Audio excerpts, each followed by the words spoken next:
also decided he writes all his own stuff.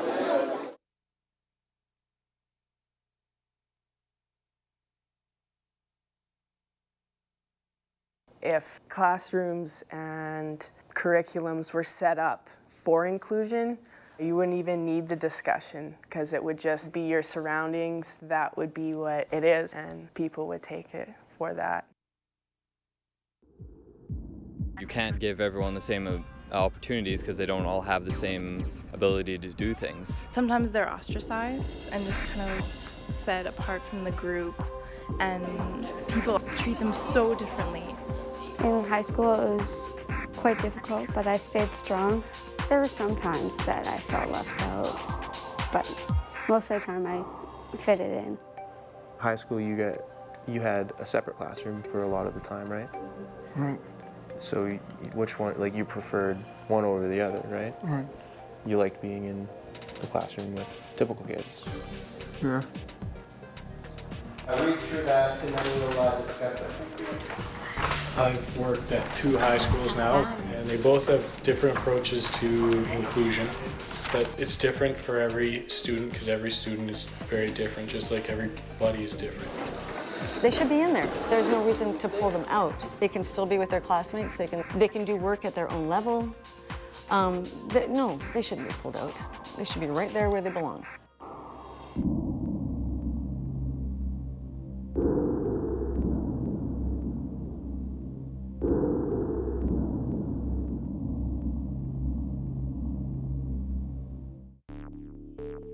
I don't think having kids with disabilities in the classroom holds other kids back at all.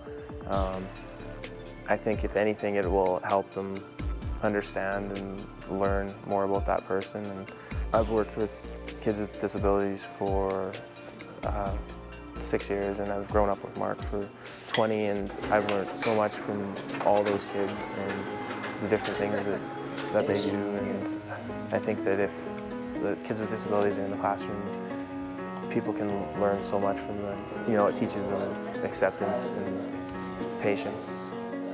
Everyone should be commingled together, and that way gives everybody an equal opportunity to get to know the whole student body and be socially active with everyone. Instead of having them in one room with the same, 6 or 7 people, why not incorporate them in other classrooms? And then that's how you make friends. That's how, people are there for you. That's true. Like, technically they're integrated into the regular school system, but it's not inclusion when there's like a separate classroom like that.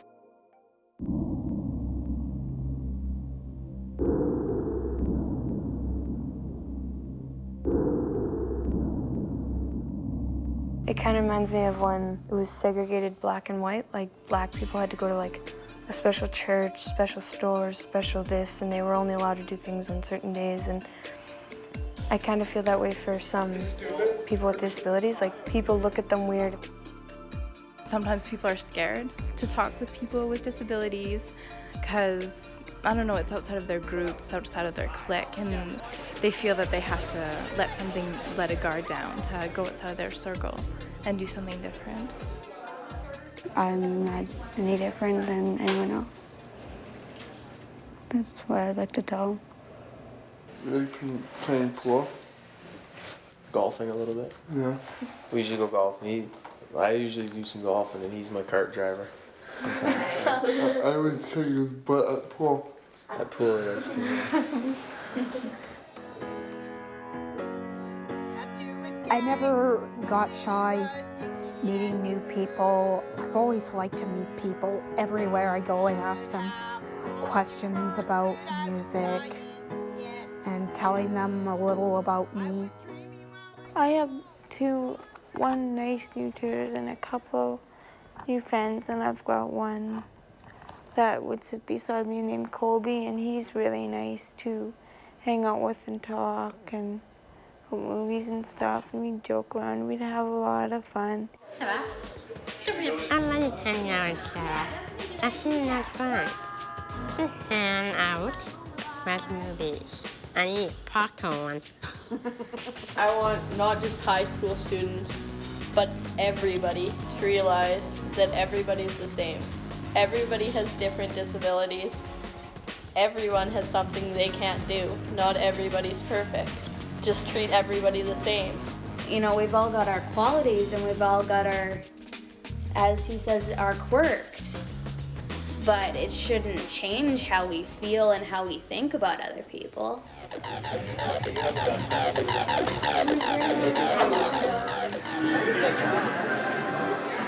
I know my friends, they were all really good and really understanding, and when they came over to my house, like, Mark wasn't sitting around by himself. He was, you know, watching a movie with us or jumping on the trampoline or playing video games or just doing everything that we did, Mark did with us too. So, and they were all good with it because I took the time to make them understand, and they would ask, they're like, so what kind of disability does Mark have? And I would tell them, you know, he's autistic, and this is what he likes, this is what he doesn't like, and don't treat him any way that you wouldn't treat me. So they understood what Mark was like, and so they got along with him great. If you're just there from 9 to 3, you're not really their friend. Like, it may seem like you are, but you're just kind of there because you think you should be. To properly demonstrate inclusion, it's more of an action, more of a do. People live 24/7, not 6 hours a day, so. It should be going on the whole time. You shouldn't have to get credits for doing it. Like, when I hang out with Kyle, I don't get anything from him. So why should it be different with anyone else?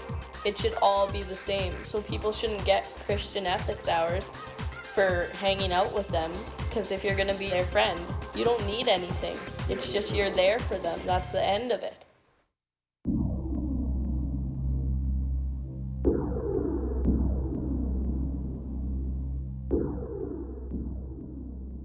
I've seen many people with disabilities get treated offensively. They're called names, or they're discriminated against when they're like right there, and people think like just because they have a disability they can't hear us, but words really do hurt. One student said, "Oh, there goes Tina, she has a learning disability." Isn't that mental kid over there? What a weirdo. Ha, ha, ha. I know. And then they would continue on with their school, which is not fair at all. I had lots of friends that would just leave me. They would totally go off with other friends and they would just leave me by myself at my lunch table, not even being able to do like anything with me, just say, "Goodbye, I'm leaving you. If you're not done your lunch, I'll just leave you here." And they just left me, and they never were my friends again. I was scared to death for her to go to school.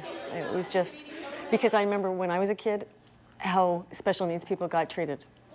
I was scared to death. The hardest thing would have been just him coming home and saying, "This is what happened at school today. I got picked on by such and such a kid," or "I had to clean the lunchroom all lunch hour," or, you know, like stuff like that. And bullying, like kids calling him names, and that's hard because he shouldn't have to go with that. You know, he's in high school for the same reason as everyone else, to learn and have fun, and that's the way it should be. Everyone is created equal. Like, that's what we're taught in school and through our families and stuff. So everyone is equal. Like, you and I are equal, even though like our skin color is different and stuff. So it shouldn't matter if you have a disability. I hate the word disability, like it's my motto. Don't diss my abilities. Like, yeah, I have a disability, but I have lots of abilities too. People tell me, "Well, look at the way how she walks. I don't like the way how she walks. Boy, she walks so silly. She walks so strange." You know, I tell people not to do that kind of thing because it wouldn't be very nice, you know, if they had a disability and I came up and I did that to them, you know, and stuff. So I'd like it if they wouldn't, you know, mock me like that. Some of the hardest things are just people, like, I don't know, like staring at me and like thinking that, like looking down upon me and thinking that I can't really do a lot of things, but It's almost, you know, people shirk them like it was something they did, that's why they've become this way. You can't change it, you can't stop it, you accept it and you go on. I think there's a fear, a built-in fear, because people And maybe as a society, we've done it to ourselves. You know, don't stare. You always tell your kid, don't stare at that person, kind of thing. Well, ask questions. I prefer that you ask questions. The more education you get, the less fear there is. You know, people are afraid of what they don't understand. And I mean, for the most part, a lot of the people that are, you know, bullying or bugging people and things like that, it's because they don't know. They don't know anything. I think if they knew more about it, they wouldn't be doing some of the things that they do. How are you supposed to appreciate abilities when they're being dissed from the get-go? People who lack a certain ability to do something, I'm sure everybody has that, but to focus on the abilities a person does have, it's hard to do that when you're focusing on the disability, the ability they don't have. Labels don't work. They just don't. You're not good enough for this, or, you know, you're in a wheelchair, so you can't do this. I want people to, like, you know, change the word and say something else rather than people, like, are saying, like, mentally retarded and things like that, and people who are mentally gibbled or gimped or anything like that. We've never given her that label to live under, you know, because she's a smart girl. Girl, you know, I can't do this. I've got Down syndrome type thing. Then we've never given her that. Are you kidding? She was the manager for the basketball team. She went to all the games. She was at all the pep rallies. People saw her.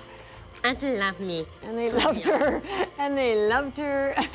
and they got to see that this person can do that too. And she did it. She did the job well. You know, she's been invited back next year, so. I want to be an educational assistant and help those that have learning disabilities or just a disability in general.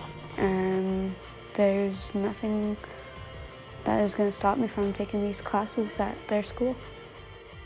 And I'd like to be a music teacher and teach kids piano lessons or voice. I also would like to be a kindergarten assistant who would read kids a story and sing with them and teach them shapes and alphabets. What would be your ideal job, your dream job? Working with cars. Yeah, working with cars? Yeah. Car salesman? Yeah. Yeah. What else? Anything else? No. That's the one? Yeah. And I want to end up either being a dance teacher or going to New York for a Juilliard. There should not be a barrier to what you can and cannot do unless it's absolutely appropriate for your safety or for your health, that you shouldn't be doing something. If you really want to do something, you should be able to. There shouldn't be any boundaries there. Just get involved and, you know, talk to them and include them in everything that you would do if you're going outside to play football or do something at lunch and there's a kid that you haven't talked to and he's sitting at the table. Ask them if they'd like to join you. They might not play, they might not do anything that you're doing, but at least they're with you and they're out there, and that's something that they'd really like. It's easy to do some of those things at school, but if you were to take the time to do something like that after school, I think that would be a really big highlight. Yeah.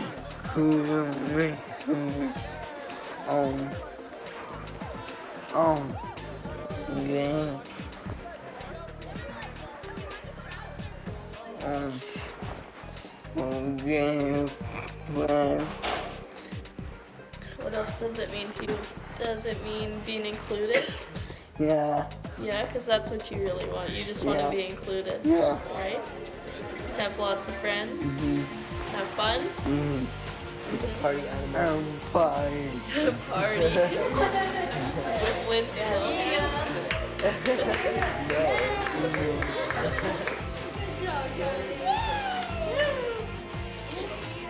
Just acceptance and knowledge of the people that you're around is probably the best thing that you could do.